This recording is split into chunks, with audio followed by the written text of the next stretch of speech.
So before we get to the discussion, I thought that we're going to have a spoken word performance by my colleague, Brian Anderson. So Brian is our Arts and Accessibility Coordinator here at Clovernook.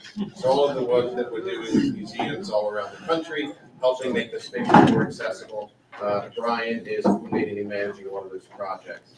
Outside of Clovernook, he is an accomplished spoken word artist, and he is not only participating in today's discussion, but he's also going to grace us with a piece of his art. So, Brian, if you'd like to take it away.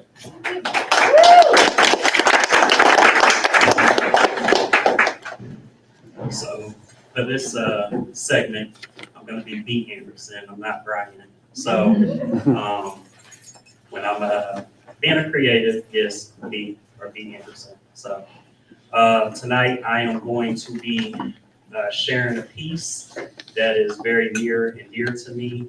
It has actually been turned into a recording project that is streaming everywhere. The piece is called Two Mics by B. Anderson.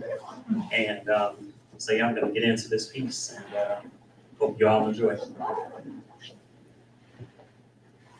Because all I need is two mics. Two mics. All I need is two mics. I get to pay homage while being honest. You may ask, why do I need two mics? Because the first one got disconnected after I swung at the first pitch and missed, giving up after just one strike.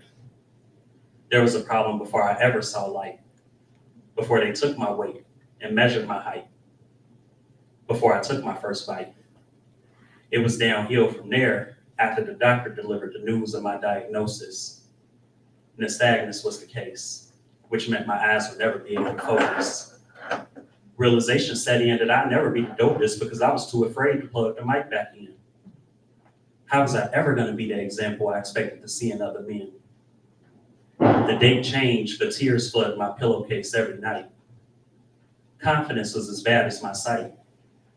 I started believing the odds were something I could never defy. As a result, my work ethic deteriorated and I became as lazy as my right eye. Opportunities were presented, but I refused to give any of them a try. We all have a choice. God put me in position to be the example, but I couldn't locate my voice. My first mic was permanently unplugged. I felt unloved. Depression controlled my every move like a drug. My entire being was on do not disturb. When I was able to utter a word, it was literally the worst thing I'd ever heard. I embraced the fading light. With the ton placed on my shoulders, I couldn't get my hands up to defend myself during the fight. I was out after one strike. That's why I needed two mics. Because all I need is two mics. Two mics. See, the second mic was so full of life.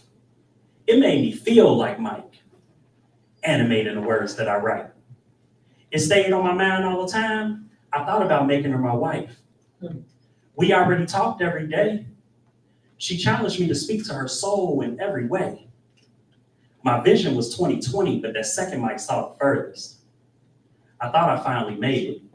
Little did I know, I hadn't even scratched the surface. This mic serves more than one purpose. My weapon of mass destruction, my protection, my sword. No issues with connection because this mic didn't require a cord. In a sense, this is my gift from the Lord. Confidence soared to an all-time high. With this mic in my hands, I actually believed I could fly.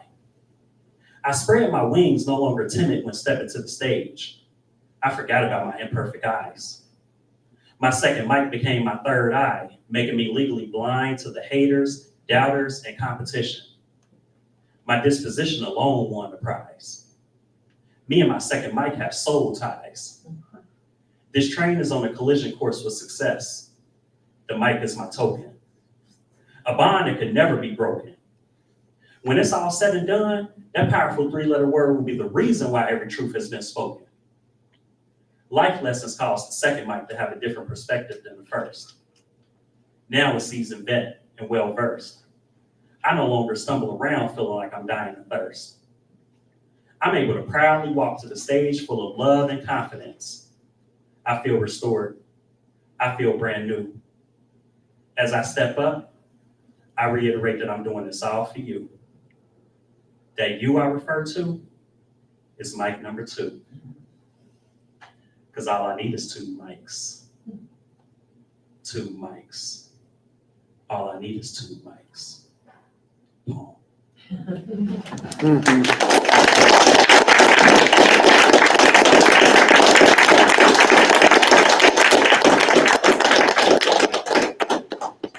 Just so you all know, I have copies of my first book on that back table back there in Braille, and copies of my second book, Vision Over Sight, A Legally Blind Poet's Truth, all poetry. 2 books that was written within a year of one another. And so I encourage you to check it out. Thank you.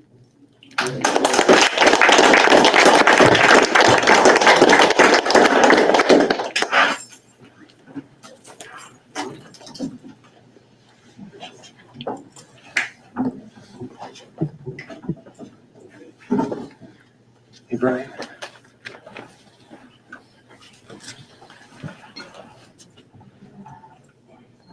I've never sat in a discussion forum like this before. Yes. Should we just start? Yeah. Do you want to say just introduce IRiS? Also mention the camera. What about the camera? That we're streaming. Oh, we're streaming, everybody. So, wave.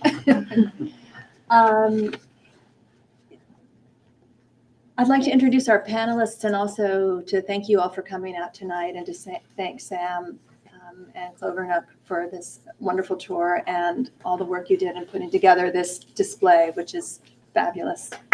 Thank you. And I want to say welcome to the people in the ether who are tuning in on YouTube and Twitter. So thank you all for being here.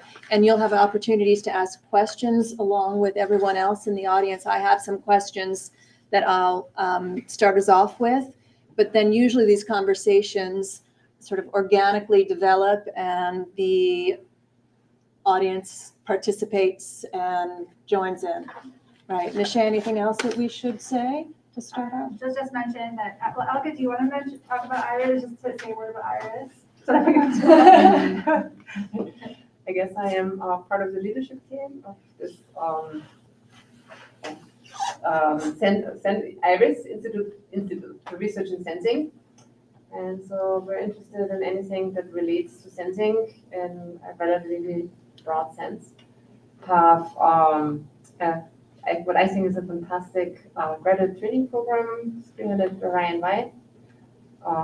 It involves graduate students who are joining us for 1 year, where they get involved in a project that's connected with often typically external partner, including Clovernook. That was our connection here.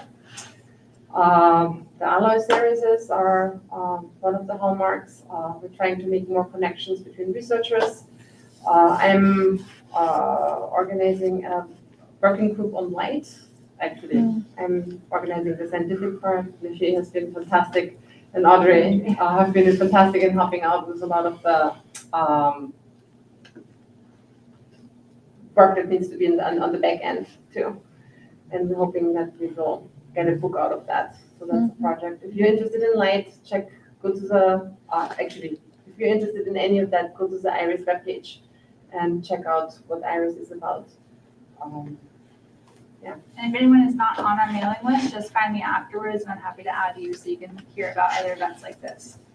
And let me also say a formal thanks to Nisha Deveneaux, who's the postdoc on IRiS, who's done a wonderful job organizing this event and helping to put it together. Thank you. Okay.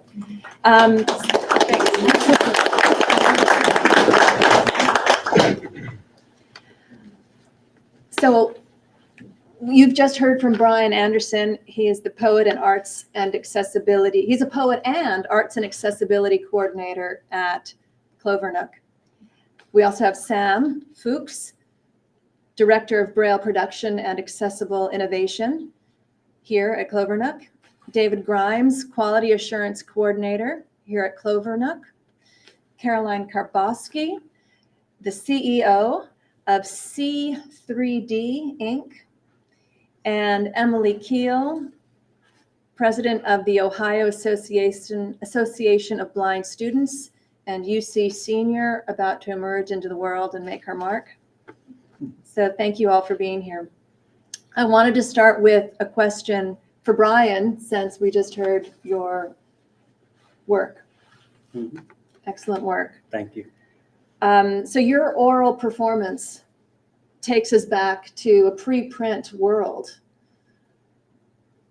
before the dominance of vision in cultural experience, when stories were told, circulated orally. And I just was wondering if you could reflect for us on your art form, how you shape acoustic experience, and how you relate to your audience through your medium. Well, I'll answer the latter of that first. As far as being able to relate to my audience relate to me, because I always feel like when you put vulnerability into the things that you love, everyone can relate to vulnerability. It doesn't have to be a disability per se. It doesn't have to be something physical that everyone can see, but everyone is dealing with something, and everyone has vulnerable places in their life. They have things that they go through on a daily basis that they may have trouble being able to share with the world. And so I had difficulty with sharing things about my physical sight. And I always wanted to run to the nearest corner and hide. But I had this gift to write, and I had this love for writing. And, probably about a couple of years ago, I, kind of reached the turning point in my life to where I wanted to share, my disability with the world, because I wanted to be that example for, that kid growing up, or that adult that may not have had someone who was living their dream and, and doing the things that they love to do, as someone to look up to, and someone to, reassure them that, hey, you can do anything that you put your mind to. You just may have to do it different. As far as, being able to convey my message through my voice, I feel like when, there's multiple ways that you can share, your message with a person. But I felt like when you do it with your voice, they're able to feel, the emotion that you were going through as you were writing it. I feel like as I wrote two mics, with that, when I'm talking about that first mic and I'm talking about it being disconnected and the things I went through, people can relate when they hear your voice, as to if they're just reading it on paper. They may interpret it with their own emotion, but there's no emotion when it's just words on the paper. When they hear your voice, they can hear what you were feeling when you wrote it. Thank you. What happens when your poems enter into print? I know you've got some books here that people can buy and take with them and read, to be interpreted by the eyes or the hands. Are they in Braille too? Yes, one of my books is in Braille. The other one is in the process. Uh-huh. And so do we lose something when your art gets into print, or is it another experience that's valuable in another way? I really feel like it gives individuals a chance to interpret it in their own way. They may be able to take my experiences and apply it to their everyday life. So I never feel like you lose anything, because someone can say with your voice, if they're deaf, then they get nothing from that performance I just did.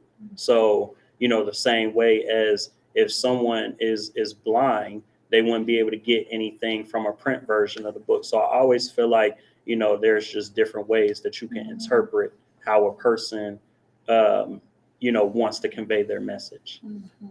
Right. Thank you. So Brian's work with the oral medium is inherently accessible to blind and visually impaired audiences. Yet the work that you all do on or with accessibility technologies suggests that there is a major inaccessibility problem. And that's affecting these realms of art, culture, and education. And so I'm wondering if you each could speak to this. What work do you do to make texts and experiences perceptible to other senses? Or how do you advocate for that? And I don't know who'd like to begin. I'm looking at you, Sure, Caroline. I'll go. So the work that I do in C3D is we 3D print models for blind people. And models could really be of anything. We've done 3D prints of snowflakes, buildings, insects, cells, DNA. It really was inspired from things that you can't touch in real life because maybe they're too dangerous, like fire or a crocodile, or they're too small, like with DNA, or maybe like you could touch it in real life, but you might hurt it. So maybe a butterfly, you would hurt the butterfly's wings if you touched it. Or if it's something that's very fragile in a museum, maybe you can't touch the real thing, but you could touch a replica. So trying to, people can request models from C3D and we coordinate volunteers to print them. And another thing that's come out through this is, and it's more of like a problem we found, is you could make a model of something in 3D print form, but it's a different texture and weight than the real object. And misconceptions that could come when that 3D printed model is your only experience of it. Say like an elephant. An elephant really isn't just a static, hard 4-inch model. It's actually very large and tough, and the skin, is very different. And so trying to think of, well, how do we incorporate the realistic textures or smells and experiences that you don't always get through just a plastic model. Emily? I can go next. My work comes a lot from my personal experiences out of spite and irritation a lot of the time in trying to describe what I'm experiencing to other people and explain the blind experience to other people. So for my capstone, I originally started off doing a blindness studies class because UC has a wonderful deaf studies program, but nothing on blindness studies. And there's, I think there's a real need for it because there's still, even in 2023, a huge lack of understanding and stigma around blindness. And every time I walk down the street, people see my white cane and not me, and I'm brilliant and awesome. Look at me, don't look at my white cane. But it's turned into something that's really validating for me. My work in sort of putting together pieces of non-visual somatosensations and perceptions, which is sort of understanding how the brain reorganizes itself when you lose vision. The neural pathways in your brain physically change to make connections more efficient for processes that you do every day that don't use sight. Something that I do that seems totally crazy to sighted people is I feel the cracks in the sidewalk through my toe, in my shoe, under my shoe. And that's something that is really important to me. I need that tactile feedback for orientation, through my foot.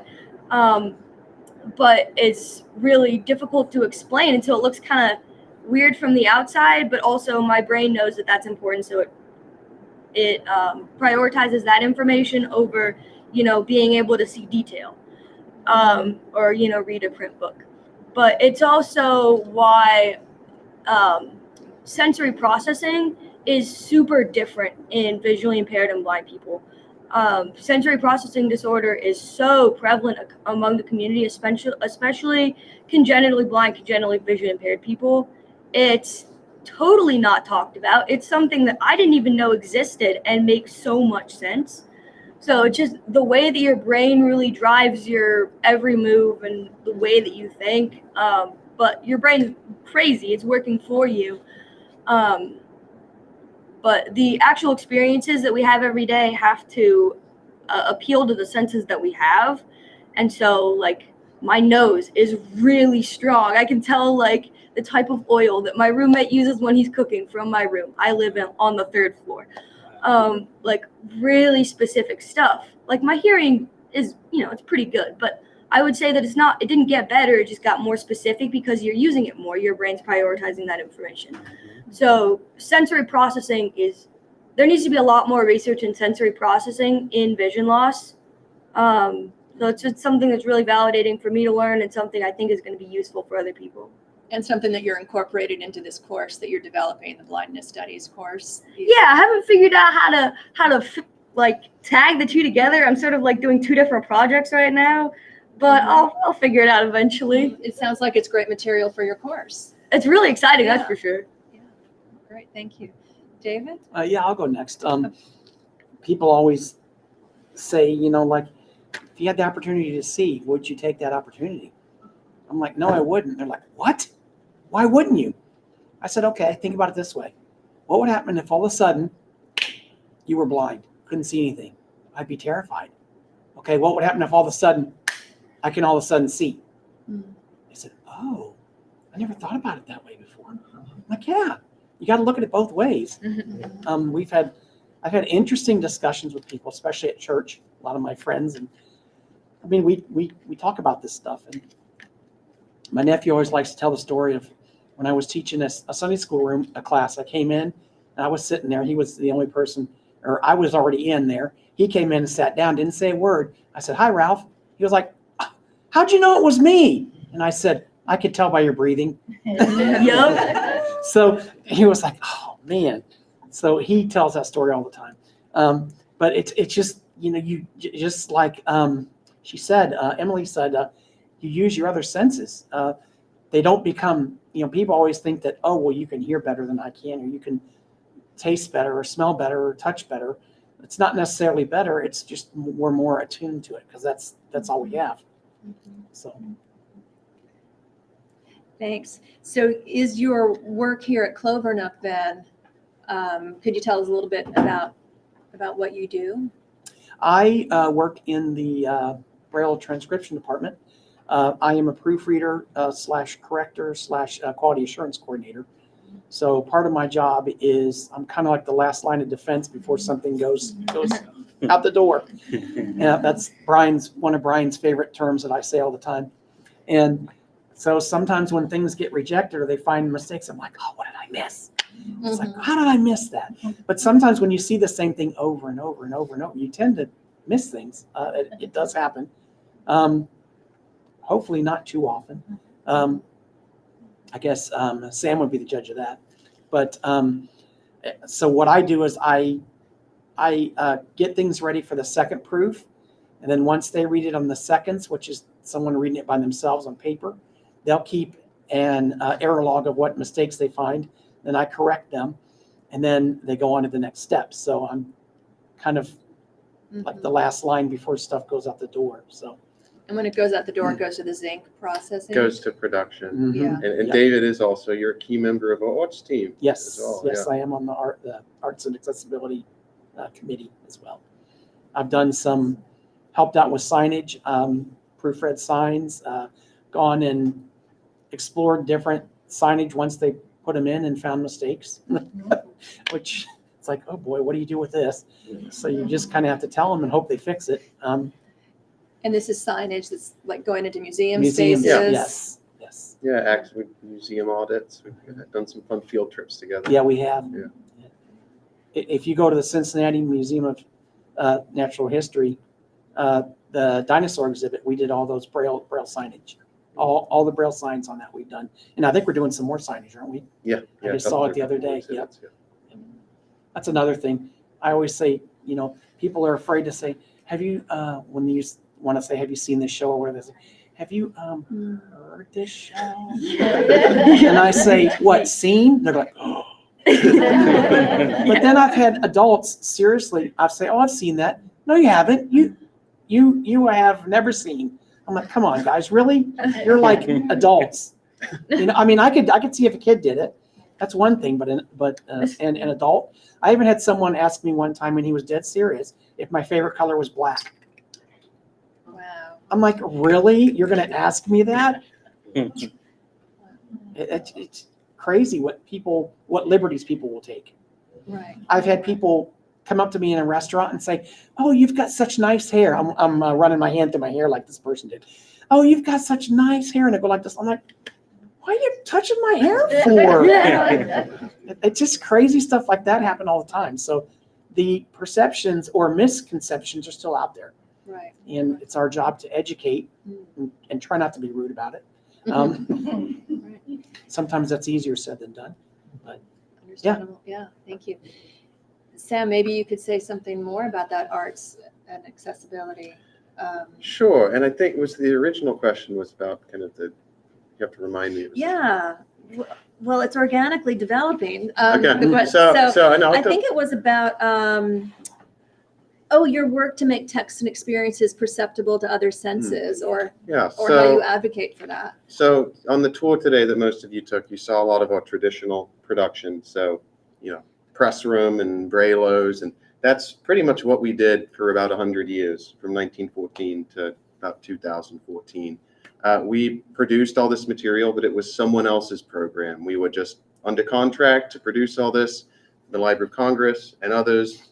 And as a result, we're not actually that well known in Cincinnati, let alone outside of Cincinnati, because we never had our own programs. It was basically viewed as a business operation where we're just printing lots of Braille for other people's programs. And it's a great program, and we're really proud of the work that we do. But we wanted to really try and create our own programs based off of our core strengths. And the two strengths I think that we have here at Clovernook are, one, our ability to print in huge bulk that no one else really can, and two, the fact that we have this incredibly inclusive, amazing workforce of folks who are blind and low vision, and so that any program we design is designed inclusively with those colleagues and coworkers, so that we're not creating something that is misinformed or is not as effective as it could be. And so the first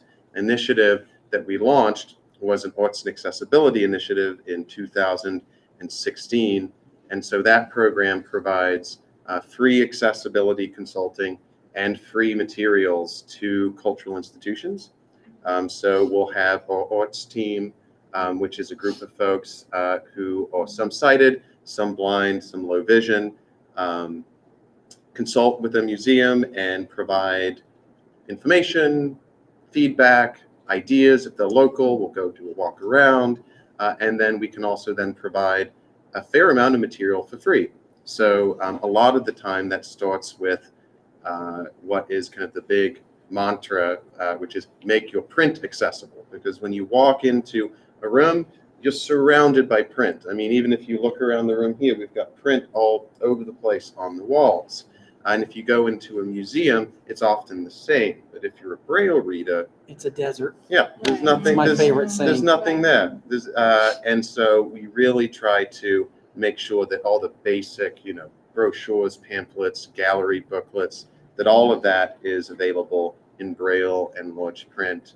And then once that's accomplished, then we can get into the fun kind of tactile graphics, 3D models, audio, embedded QR code stuff.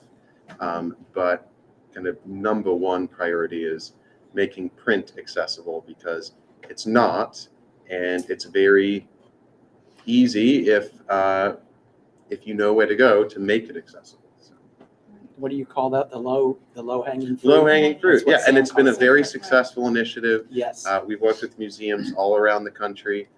David and Brian and I have presented at the Kennedy Center's annual disability conference for a couple of years now, talking about the program, and it's been a lot of fun because, I mean, the press operation is great, but all these little museum projects, we have a lot of fun because everyone is very different. Because they're all different, unique spaces with different, unique needs. And most of the museums that we deal with are very open to us coming in. And This is a big knowledge gap. I mean, you've there's heard a it big from knowledge gap. David and Emily that there's just it's not, it's not often malevolence. It's often just ignorance and not knowing because you're not exposed to that population, or you don't know the right questions to ask, or you're afraid to ask them. And so we have those kinds of honest conversations with museums, and David can be very blunt sometimes as well, which is refreshing for some of those folks. And it results in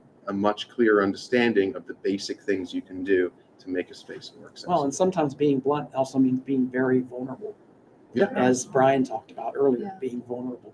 And people need to see that as well. We're doing a presentation, Brian and I and another colleague of ours. That scared me.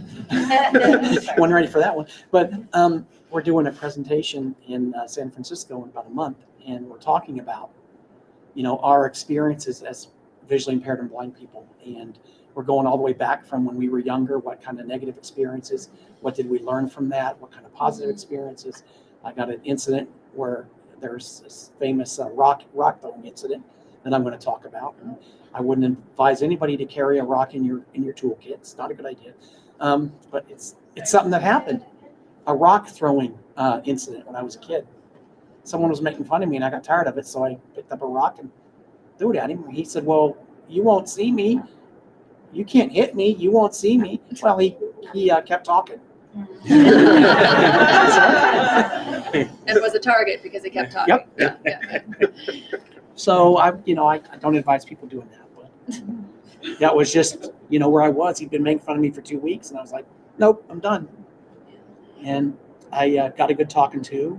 I didn't really get in too much trouble. Just got talking to that throwing a rock maybe isn't your best idea, but Right. it was okay. But I learned from it. So. It was impactful. Yeah. Good. In more ways than one. Brian, did you want to speak to this question too before we go to an audience question? I think, just being, just to kind of piggyback off of what Sam was talking about, I get the opportunity as a arts and accessibility coordinator to get to survey individuals at Clovernook. And the cool thing about Clovernook is that we have staff members here who have different ranges of visual acuity. And so, they represent the end users that will visit these spaces. And so, I get the opportunity to get to go around and talk to everyone, whether I'm doing a survey about their personal experiences in these cultural institutions when they visit, or, if we're just simply surveying a tactile graphic or a 3D model, I get the chance to talk to everyone, get their feedback and candid feedback at that. We always ask that the individuals, the staff members here be very candid, because the last thing we want to do is send something out the door and someone visits the space and says, oh, well, this isn't a good, product, or this isn't a good tool. So, we always encourage that, our arts team, we sit down, we try to figure out, okay, how can we improve the model or the graphics so that it is at tip-top form when it goes out, because we all, want to have the greatest experience when we visit a place, so we can tell everyone so they can go there. And so, I enjoy, getting the opportunity to, do things like, we do audio, which, helps a person who is blind be able to understand, the exhibit better. We do tactile graphics so someone can touch. And I feel like Clovernook just does a great job of being able to, speak to all the different senses so that everyone can be and feel included. I've done many, many surveys with Brian, and we've had a lot of fun. Also, do we want to get a microphone that we could Because of the rain? The rain, right? Yeah. I think especially Is that with our what it audience. is? That Yeah. exactly what that is. Intense.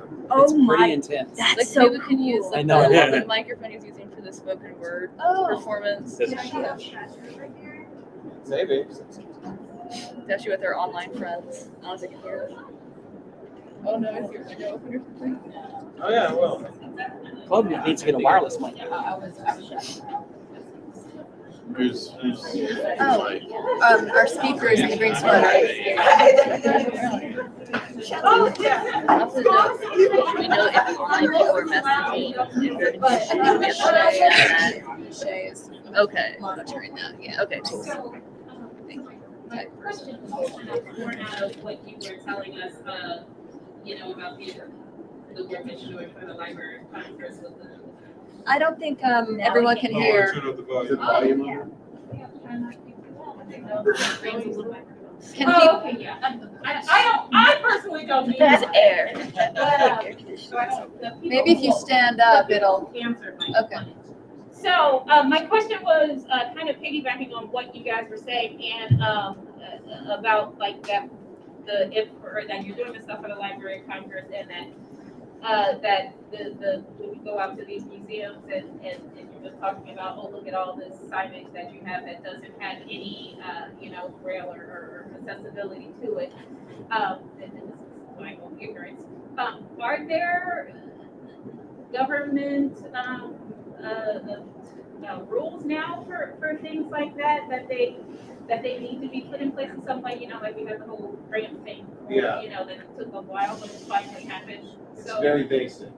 So ADA is the AD. There you go. The ADA is a wonderful and very important piece of legislation, but it only provides the basics of accessibility. It's mainly to do with kind of entrance and egress and bathroom signage. In terms of mandating any sort of accessibility for print, it does not. You have to have braille on elevator, buttons and bathroom signs, and depending on your type of business, if you're a hotel, you have to have the numbers on the hotel rooms. But there's no law that states you have to make a print sign accessible. That being said, federal grants, generally speaking, are more and more concerned about accessibility. So depending on the type of grant you're going for, but if you're going for an NSF grant or a NIDLA grant, increasingly you have to show how you're approaching the accessibility kind of facet of things. And it's still a little nebulous, but you have a more competitive opportunity with a lot of these grants if you show that you can make something accessible. But there's no law that says a museum has to do anything outside of the very general ADA.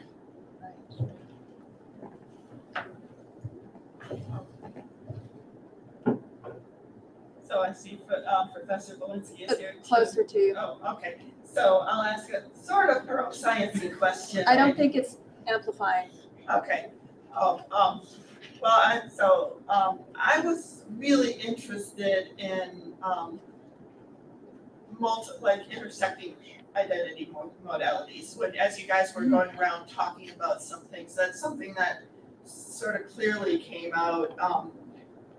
Emily, you spoke to this very directly when you were talking about the sensory processing disorder. I know you and I in conversation have talked about the intersection of autism and blindness, or autism-like perceptions and blindness, the frequency of that, and the sort of neurological difference being not neurotypical, also often going along with so neurodivergence. And I was thinking for you, Brian, I'm a spoken word, and I was like snapping at you. I was like, clearly, being spoken word so clearly out of an African American oral tradition, and just how sometimes, or any of you, even for you, David, when you're talking about your church group and stuff, like sort of these communities to which you belong, or these identities, and how they sort of impact.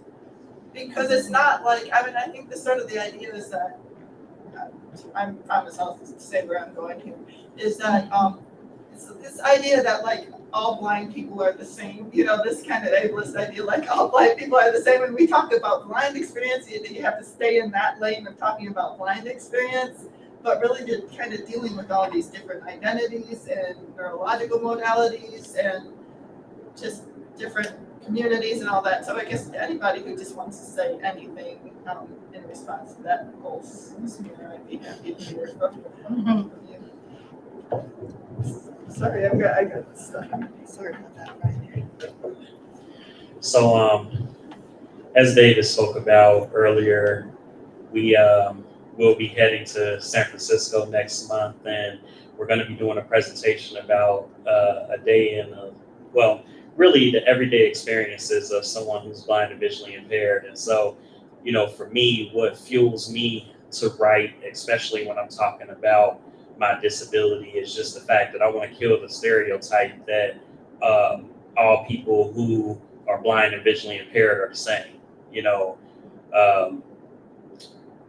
Sometimes when you're out, someone will see you and think that, oh, you're so helpless just because you have a disability. And the fact of the matter is, I'm still a person. I can do all of the things everyone else can do. I just may need to do it differently, or I may just need a little bit of help while doing that. And so, I want to kill the stereotype and to, establish that there is not a stereotype. Everyone is their own person, and you can do anything that you put your mind to. So that's kind of, I hope I answered your question. I could totally also add to that. Thank you.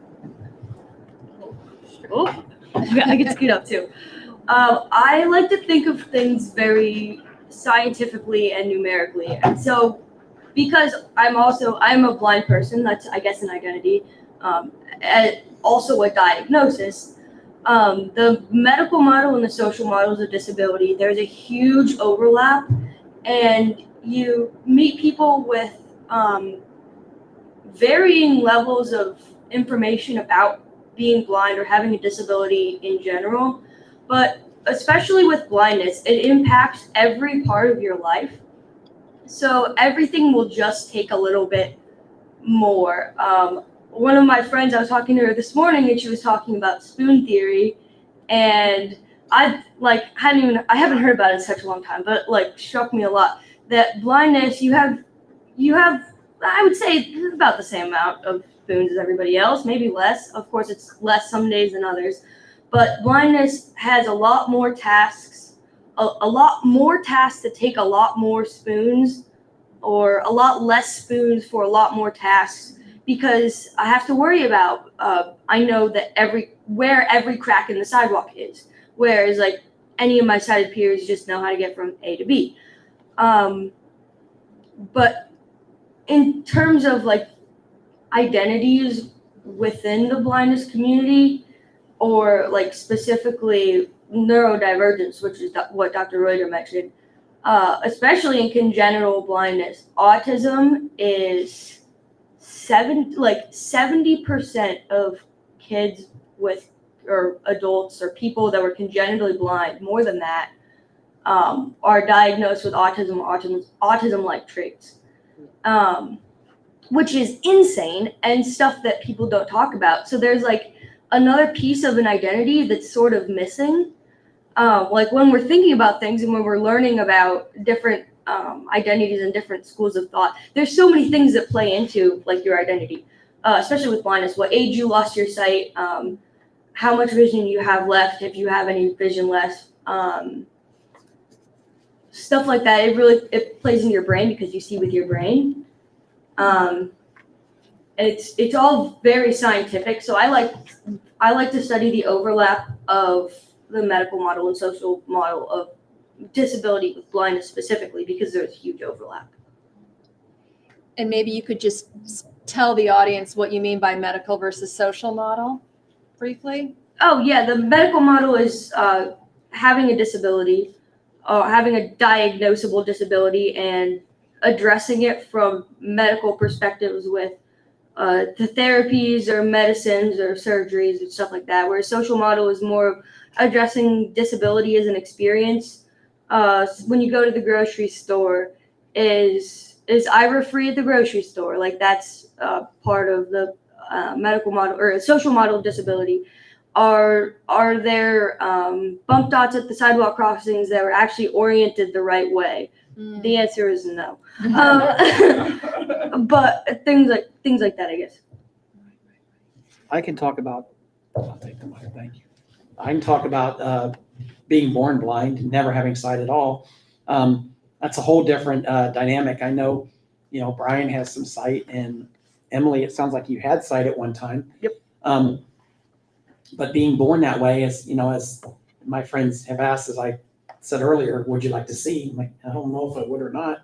They're like, why not?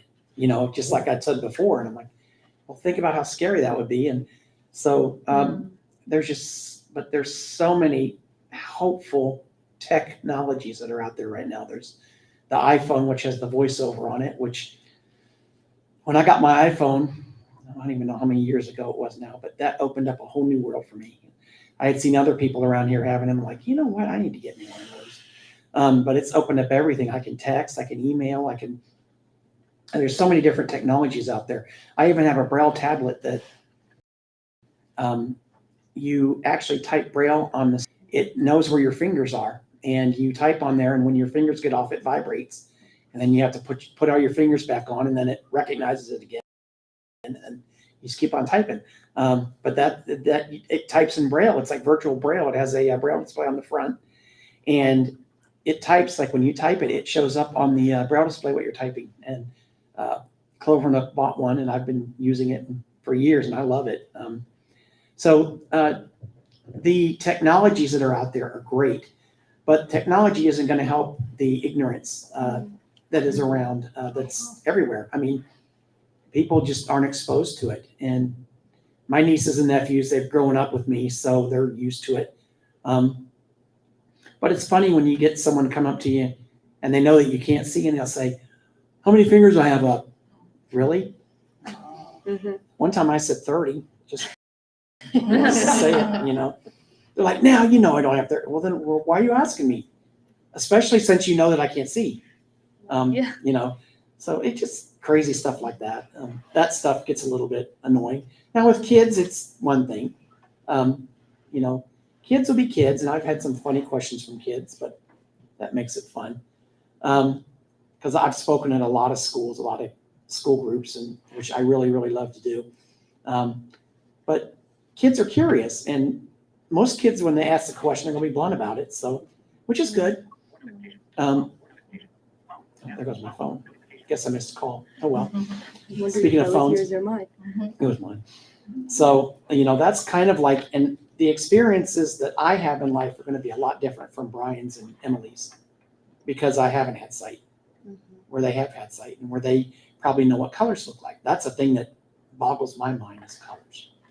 People try to explain them, and I'm like, nah, you may as well not even try, because it's not going to go anywhere. My wife was pretty good at it, but she liked trying to explain things to me. I'm also an avid bird watcher. I listen by ear. I love birds, and I'd say, well, I hear it right up in the tree. And she said, yeah, but there's leaves. You can't see up in there. She said, it'd be like looking for a Braille dot on a bed sheet. It's like, oh, okay, now I get where you're coming from. So, she was good at doing that kind of thing, and I miss her so much. She died in 2021. So it's just one of those things, but that's all I gotta say about that. Okay, thanks. Anybody I else? can go too. Yeah, thank you. David, you were making me think of, when we talk about colors and. Haley? Oh, yes, I was gonna guess exactly what you're bringing with Yep. Haley, exactly. So Haley is one of Emily and I's friends, and she's totally blind from birth. And when I talked to her about the color orange, she said, oh, orange is a cold color because oranges from the fridge are cold. No. And so I was like, because I always think of orange as hot. But then I was thinking about it, and it's like, well, orange or an orange star, that is colder than a blue or white star or the blue part of a flame. And often when sighted people maybe describe things to blind people or trying to describe colors, it's often vision centric, or it's like culturally that's just kind of what orange being a hot color is sort of maybe like a common thing. And if we always keep going that route and not thinking of other interpretations of colors, you start to miss out on things. Like maybe if we didn't have thermometers, we would have thought, oh, the blue part of the fire is the cold part, just because that's what we're assuming, that blue is always cold. But if we open up and think of colors in different ways, then you can end up learning other information that you would have otherwise overlooked. Sam, did you want to go? No? Any other Okay. questions? Yeah. I have it. I think the rain has stopped, so you can probably hear me now. I have a question because I love this whole idea of arts and accessibility, and I'd love to hear your thoughts about, so my interest is in narrative change and changing the stories that we share and tell. And what I realized in hearing all of you is I go to museums and I've started to see more and more Braille signage and the QR codes, and I wonder if you've thought about how your own work to increase accessibility through the arts for people who are sighted going in to experience the arts, who are already sort of going in to experience something new and creative. They're seeing the Braille, they're seeing these larger materials or different materials, how your work is expanding kind of the visibility and the vision of other people who are coming in at the same time, and how you can maybe talk about, was that planned, or is that, have you seen that play out? Because for me, like, everything I do is in audio, and we use QR codes all the time. And I think audio descriptions enrich the artistic experience so greatly. So really, through your work, you're benefiting all of our senses. Is that a question? Yeah, no, I can speak to that. And can everyone hear me? So I got the ring stopped. Great. So I think the best solutions we've actually come up with here at Clovernook, working with museums, and our most successful ones have been ones that actually are universally or almost universally enriching. So things like audio descriptions, things like having, your print and your large print and your Braille, but also tactile 3D models. So 3D models are fun to interact with, whether or not you have a visual disability.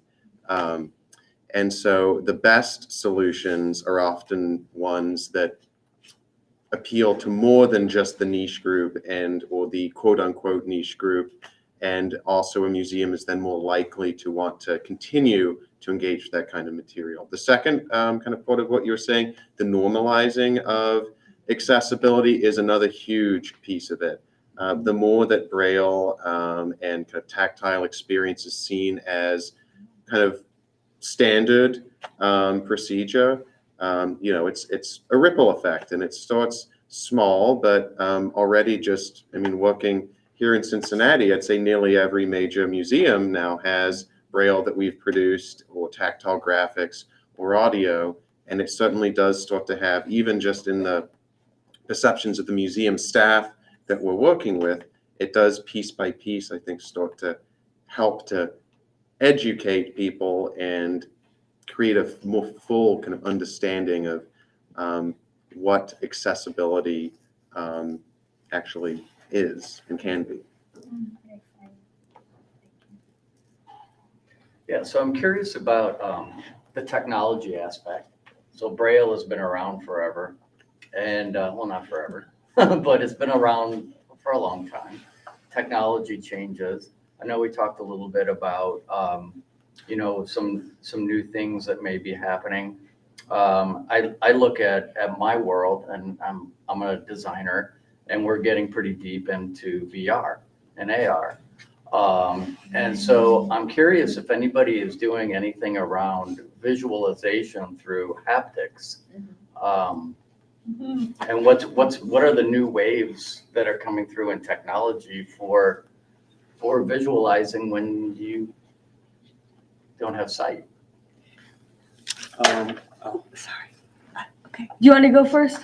Yeah. Okay, go for it. So I know that when we are doing tactile graphics, of course you get the feel of things, but with QR codes, we've been, doing things with ambient sounds and things of that sort so that it provides a entirely different perspective. So if someone is blind is, getting the description, it may be read to them or it may be an audio, but actually hearing those ambient sounds. So, say for example, if we're doing, we did a tactile graphic for the big boy sign. And so, if you hear like an ambient noise of like burgers frying or something of that sort, you get the opportunity to experience it from a whole different perspective.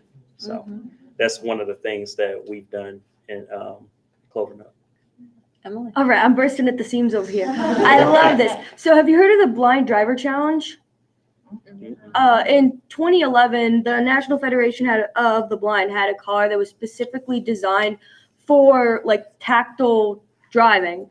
And what it did is it had sensors and vibrations, and like there were a bunch of different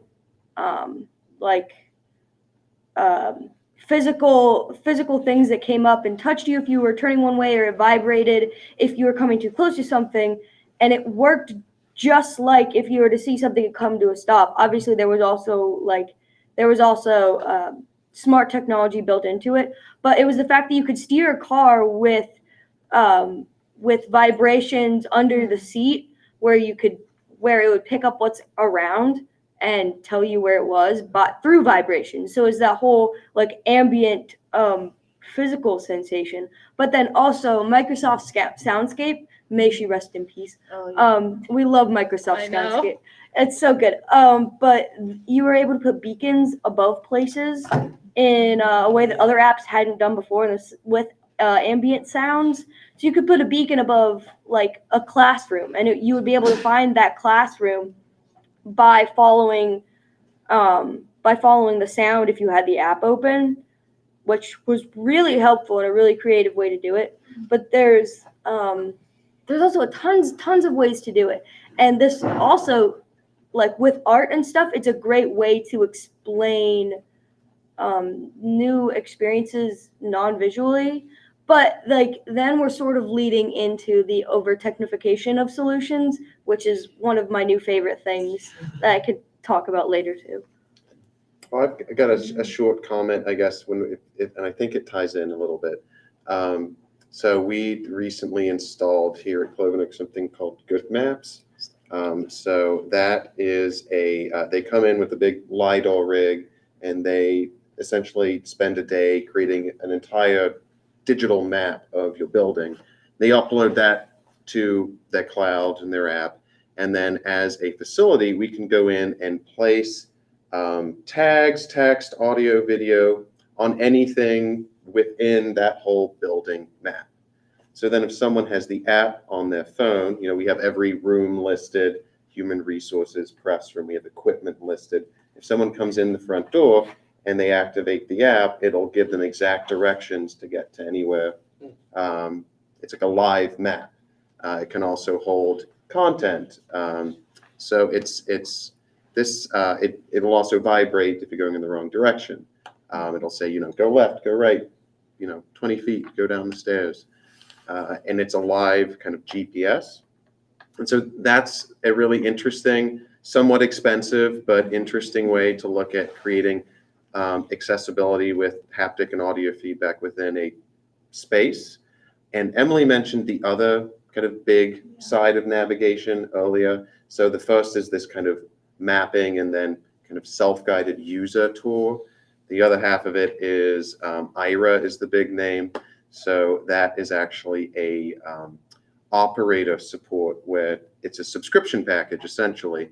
So if you have IRA, I could call them right now, and through the camera on my phone or through a headset, they will guide you through a space, read print, read text, and essentially be your sighted guide for as long as you want them to be. It's quite expensive, A lot of airports and increasing number of national chains actually offer it for free.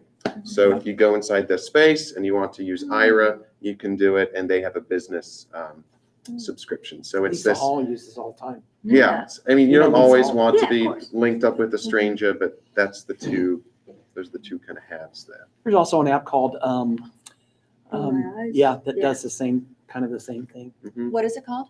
Be My Eyes. I think Be that My one's Eyes. volunteer based, so Yeah. it's a bit more of a mixed bag who you end up with. But I've had so Yeah. many fun experiences on Be My Eyes because it's I don't know if IRA is international, but I know that Be My Eyes is international, and so I've been like, oh, especially on trash day, I just pull out Be My Eyes, tell me where the trash cans are, so I don't like ram my like, boom, boom, boom. It's like dominoes with trash cans down the street. We love it.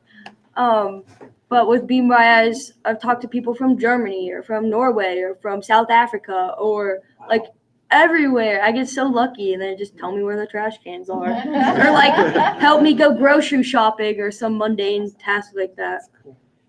Can I ask about the comment that you made though about the over technification of things? Because I thought this was really profound, and you kind of taught last term when you were in the lit and med class, and you kind of taught the class how to alt text to the point where like every time a student did a visual presentation, they were like, and the alt text version is, and like and so. But that was the opposite, where you were taking stuff that was on technology and making it accessible. That wasn't, because it was a visual technology, it wasn't accessible. And then you sort of brought it back into the community. So I mean, was that when you talk about the over technification of things, that technology can sometimes be a problem if it doesn't work or if it's not connecting people? Yeah, like by that I mean we all use JAWS. Like I use it for everything, for work and for school. But sometimes JAWS doesn't work. There are Tell people some what it things. is.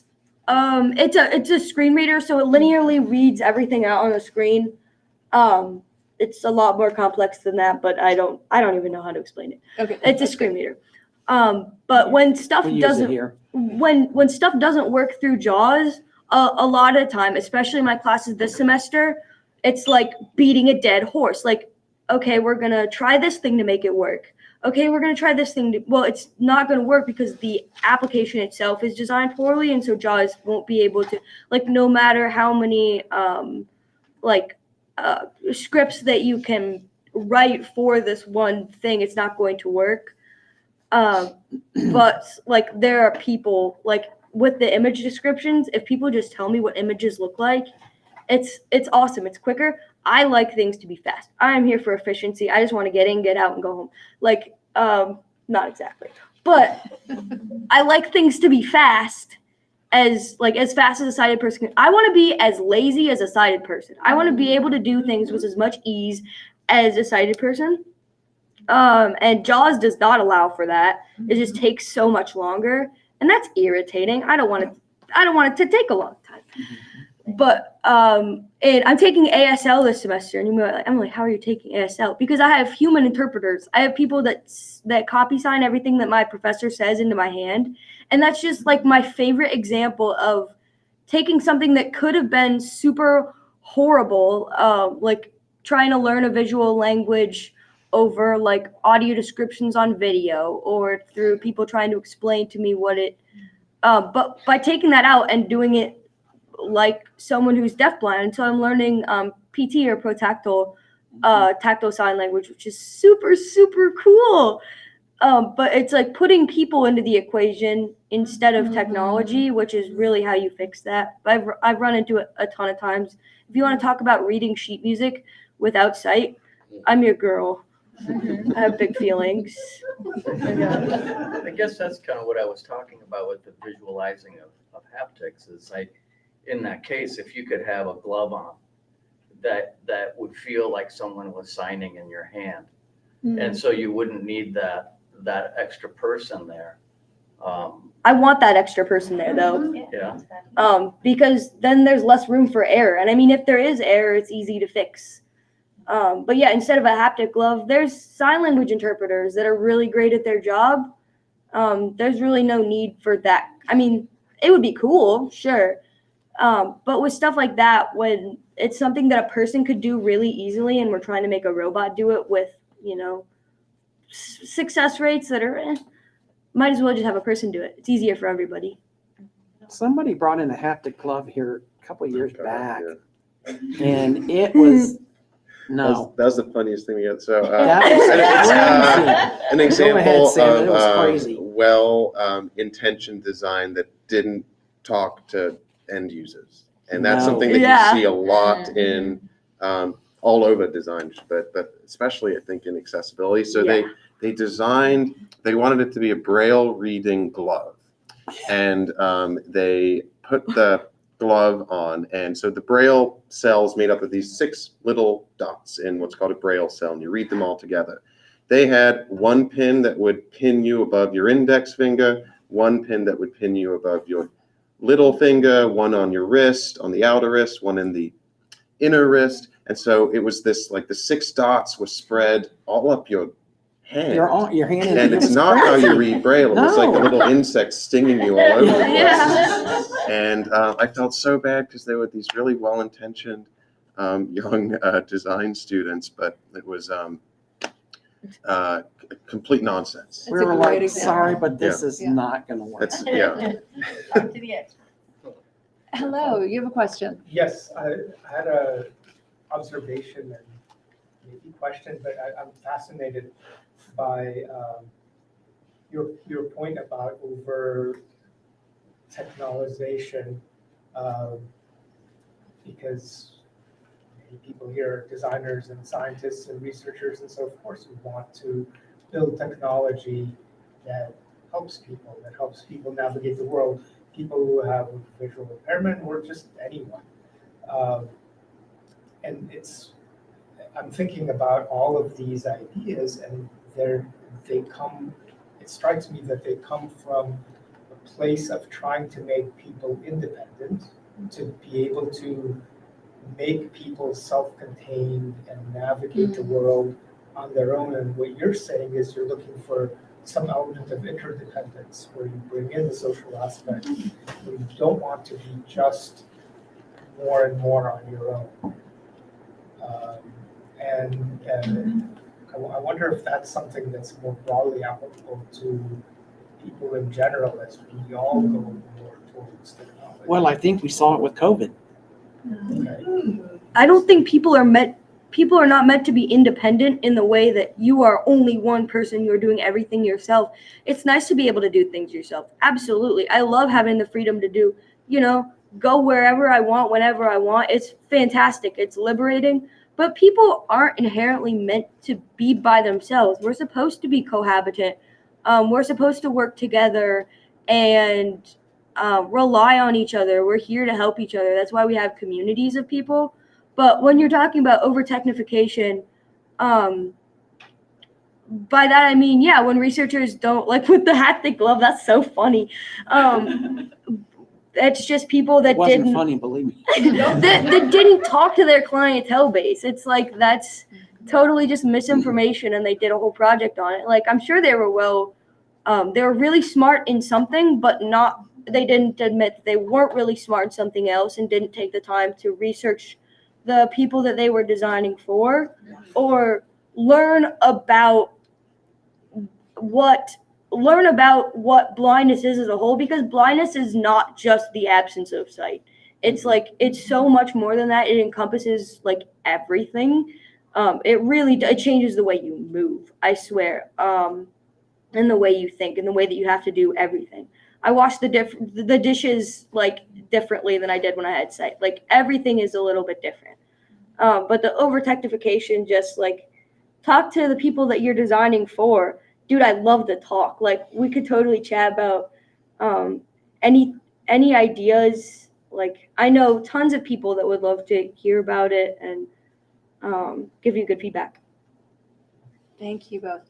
We have another question over in this corner. Yeah. It was kind of on the same lines of that I was just hearing a lot of this whole thing, like one of the goals would be integration and like making sure that everybody's part of a community, and some of these things that are intention as tools actually are creating a sort of potential for isolation instead. And it seemed like this risk that I hadn't thought of until hearing you like talk about it in that way. So it's just an observation on that. No question. I think COVID brought out a lot of that. People were stuck at home on Facebook and computers all the time. And then when everything started to open up, people started freaking out. Yeah. I mean, you hear about it all the time. I mean, we were closed down for 2 months. No, it was only about 4 weeks, and then as a federal contractor, we were all in person. For most of it. I think I worked from home for a month, maybe. Yeah. I didn't like it, but because I think 6 weeks. 6 weeks, yeah. I think we are meant to be with other people, and the technology is great. A lot of things, there are positive things about it, but there are also negative things. You can get into isolation if you are home all the time and all you do is interact with people on Facebook or social media or whatever. I don't use a lot of Facebook for that very reason. I don't care for it. I just don't like it. So, I think we've learned some things through COVID about that exact thing. How technology is great, but it can also be too much at times.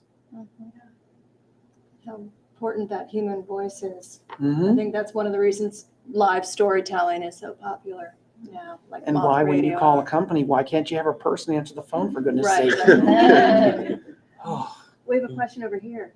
Yes, as I was listening, taking in everything, I was translating if dealing with my own, like when y'all was speaking, when it started raining, my brain likes to go left and right sometimes. Sometimes it just likes to do whatever it wants. But when I was hearing the rain, I was able to focus on everybody that was talking more clearly because I'm more auditory with listening to things. And that just made me think of when you was talking about the haptics, they actually have suits where for people who can hear the vibrations vibrate around their body so they can feel the instruments that's playing. So I was thinking about that. One question I was thinking about when you had said about the ignorance and the fear about asking questions and coming up to talk about these type of things, what would you say in an ideal sense you would want people to ask questions and understand your point of view? Because even I was thinking of questions like, is this kind of ignorant of me to ask? Is this kind of stepping on the toes? So what would you ideally want somebody to ask questions? Curious, just want to understand. I think it's normal to want to ask questions. People are afraid because there are rude people in any group. It doesn't matter. You'll have a blind person who can be a jerk about it, and that wouldn't be comfortable to someone who's really genuinely curious. So I always approach it. The only question that's a stupid question is the one that's not asked. I mean, now for someone asking you if your favorite color is black, think about something like that before you ask a totally blind person if their favorite color is black. I've heard black really isn't a color. It's like, so it's like, I don't know, but I think kind of like go into it as you're like a child. I mean, kids ask the bluntest questions. They're funny. I've had a kid ask, well, when you go to the bathroom, how in the world do you aim? I've had that question asked lots of times. It's quite funny. I said, well, you just kind of do it. You learn how to do it and you do it. And one kid asked that and another kid said, who said that? Like, oh, why did someone ask that question? It was a group of, I think it was either second graders or third graders, one of the other. Little guys. Little kids. It was funny. It was funny. I can say at Clovernook, I still vividly remember it when I started working here. I was just out of college and I had never worked with a blind person before. So it was a whole new population, and in our orientation, it was great. Our colleague, Kim McEachin, he's a proofreader in the printing house. I love Kim. They brought him into the orientation room with the couple staff who were coming on and said, all right, you have half hour and you ask every question you want to, no matter how insulting it is. And Kim said, I'm going to, ask me, the most offensive question, because this is the time when, we really want you to not be afraid to ask things that you're afraid might be offensive, or things that might even be offensive that you're curious about. Just kind of get it all out there. And it was it's a really strong memory, just my first exposure, because it was really fascinating and interesting to hear from a perspective that was so different, but expressed in the same, language that I use. And, not everyone's going to be comfortable with you asking questions, and it's not necessarily the best thing to cold open with, but working with David and everyone here around Clovernook, there are plenty of folks who want to talk about it, and others who prefer not to, and it's really just something you kind of feel out socially, person to person, because it's going to be varying levels of comfort. One person, like David, will find it hilarious when you ask him, like, how do you aim? And someone else might, throw a rock at you. Yeah. They might both be good. Hey, I'm actually good at throwing rocks. You could say you've got good aim. I do. I do have good aim. Good one. It's interesting that you asked that question, just because I can remember, I can't remember if it was actually the first show that I was kind of a part of with you guys, but I remember, you and Maria, kind of asking me, just different questions about my visual impairment, and, kind of just saying, using dialogue, like, if I offend you, stop me and things like that. But, as I've grown older and become more comfortable within myself, I'm more accepting of, being asked about my visual impairment, because sometimes people just want to know.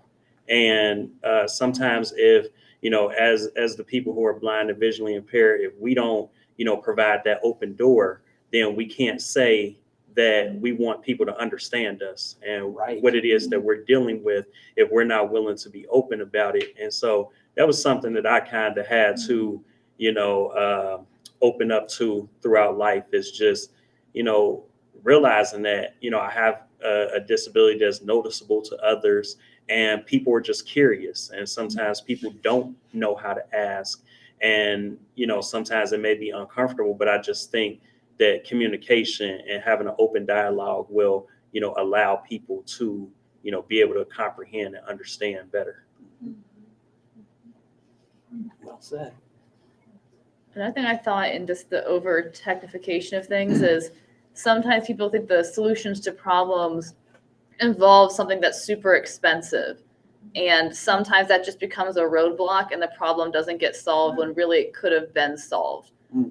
Because people were only thinking of the high-tech solution.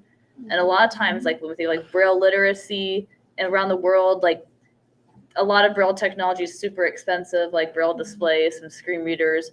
And some people can't afford even like some of the more basic materials that are low cost, like Braille slates or Braille typewriters.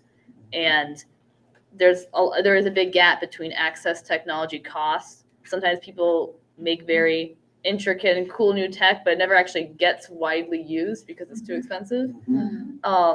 And so sometimes I often people think of low tech, like how can you brainstorm low tech first? And one thing I'm thinking of is one of my friends was trying to figure out a room in my house, and she couldn't remember which door it was because we had 10 different doors. And so the high tech solution is maybe using good maps or having some talking door, doing all these things to let you know what the right one is. And then I said, okay, I'm going to put a hair tie on the doorknob. This is the door you'll need. And so that was a super low tech option. Think small before you start going crazy. Second, retreat. This wasn't necessarily part of what you were saying, but I was just wondering and about have there been anything in this workplace that thinking about the haptic people who obviously didn't talk to any blind people before they made the haptic club. Are there any examples of things that have happened in the workplace and in this workplace, and I know it's had this long, history, that you think were improved because of the fact that the staff is so much, half, would you say about half of the people are Blind to low vision? Yeah. It's everything we do. It's the basic products we make, the Braille, proofreading Braille, so fluent Braille readers checking the work. More recently, it's everything that we're doing that's on that table back there, all of our work in the arts and our tactile literacy initiative. Everything that we're designing is designed by and with and for the same audience. And so I can't imagine doing that without that input. So it's impacted everything that we've done here, I would say, positively. We have an online question, I think for David. Where will you be in San Francisco? I think we are staying downtown, aren't we? So I don't know if if they're asking about the conference, but it's a CTE BVI conference. CTE BVI, what is CTE? You looking at me, Brian? It's California Transcribers and Educators, or it's Teachers and Educators for the Blind and Visually Impaired Conference. So it's a big educational kind of teaches the visually impaired students, parents, technology conference. Yeah, our presentation is called "Moving from Can't to Can" or something like that. Can, not can't. That's what it Can, is. not can. Can, not can't. Anything else you'd like to say in conclusion, our invited speakers? Because I see that we're getting past the past. Yeah. Pastness.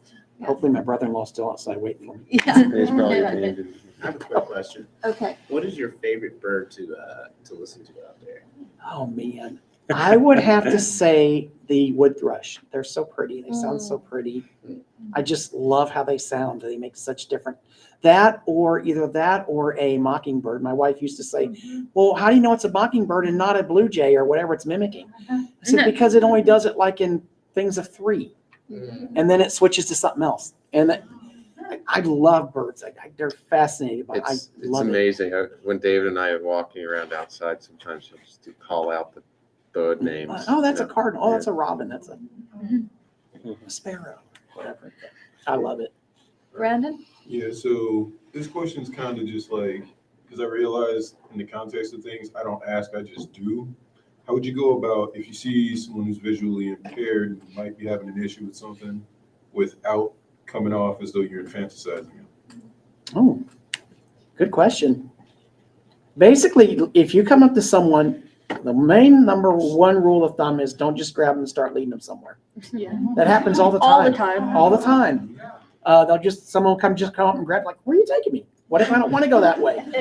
They assume that you want to go somewhere where maybe you don't. Just go up and ask, do you need assistance? Do you need help? And then if they say, yes, I would like some help, offer your elbow. And it's called the sighted guide technique. You can probably look it up online. I'm sure it's everywhere. But if they need your assistance, most people will be nice enough and tell you, yeah, I could use some help, or no, I'm good.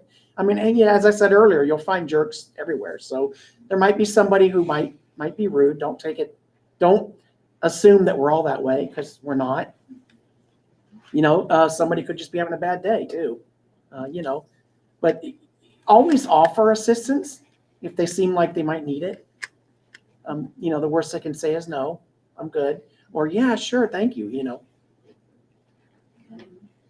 And Sherry from online says that she will be at that conference. Oh, cool. Cool. Okay. Any final remarks that you'd like to say? Invited speakers? No? Is check out sensory processing and visual impairment. I think it's really cool. It's my favorite new thing. Can we find your work when it's, I know you're in the middle of it, so it wouldn't be released now, but how would we be able to, I guess, get some of your resources or like follow you on your journey or any of that? Is that possible? To me? Oh, Yeah, for your Yeah. blind Yes, studies please. project, Emily, no Yeah. pressure from your professor. that's my professor, by the way. Sorry.